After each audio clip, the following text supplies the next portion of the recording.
آئیے میرے پیارے دوستوں، آج میں آپ کو ایک جادوئی باغ جو کہ ایڈن گارڈن کے نام سے مشہور تھا اور شہزادی ارورا کی کہانی سناتی ہوں۔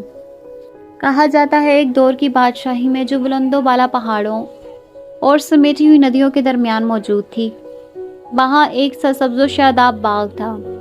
کہا جاتا ہے کہ یہ باغ ہر طرح کی جادوئی مخلوق کا گھر تھا۔ بات کرنے والے جانوروں سے لے کر شرارتی پریوں تک یہاں ہر طرح کی عجیب مخلوق موجود تھی۔ باغ کے کل میں ایک عظیم الشان قلعہ کھڑا تھا۔ اس کے سرے آسمان کی طرف اس طرح پہنچ رہے تھے جیسے انگلیاں ستاروں کے لیے پھیلی ہوئی ہو۔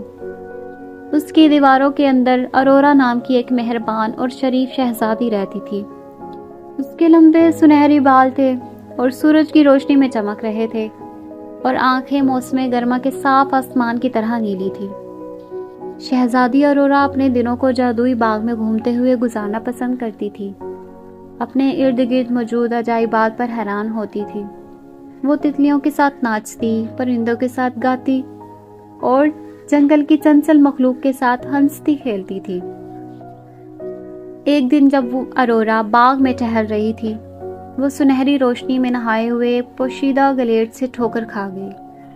اس کے مرکز میں ایک شاندار چشمہ کھڑا تھا جو افسانوی مخلوق کے پیچیدہ نقش و نگار سے مزین تھا۔ جب وہ قریب پہنچی تو چشمے کی گہرائیوں سے اس سے ایک آواز آئی۔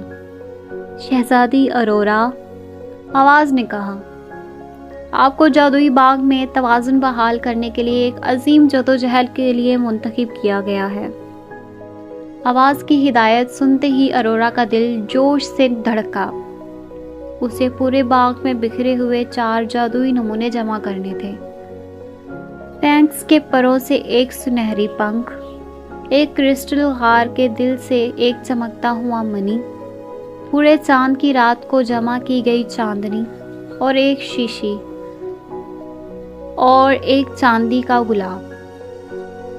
اپنے دل میں پختہ عزم کے ساتھ شہزادی ارورا اپنے وفادار ساتھیوں کے ہمراہ تلاش پر روانہ ہوئی۔ ایک عقل مند بوڑھا الو جس کا نام اورین تھا، اور اس کی بہادر چھوٹی گلہری جس کا نام جائفل تھا، ان کے ساتھ اس نے اپنے سفر کا آغاز کیا۔ ان کا سفر انہیں گھنے جنگلوں میں لے گیا، بہتی ہوئی ندیوں کے پار اور غدار پہاڑی راستوں پر لے گیا۔ راستے میں انہیں بہت سے چیلنجوں اور رکاوٹوں کا سامنا کرنا پڑا، لیکن ارورا کی ہمت کبھی نہیں ڈگمگائی۔ آخر کار بہت سی آزمائشوں اور مصائب کے بعد وہ اپنی جستجو کے انجام کو پہنچی۔ اپنے دوستوں کی مدد سے ارورا نے 4 جادوئی نمونے اکٹھے کیے اور جادوئی باغ میں واپس آ گئی۔ جیسے ہی اس نے ہر ایک نمونے کو اس کی صحیح جگہ پر رکھا، باغ میں ایک نرم آسمانی روشنی سے چمکتے ہوئے ستاروں کی طرح لگا۔ پھول چمکدار کھلے، درخت ایک نئی توانائی کے ساتھ جھوم رہے تھے، اور باغ کی مخلوق خوشی سے ناچ رہی تھی۔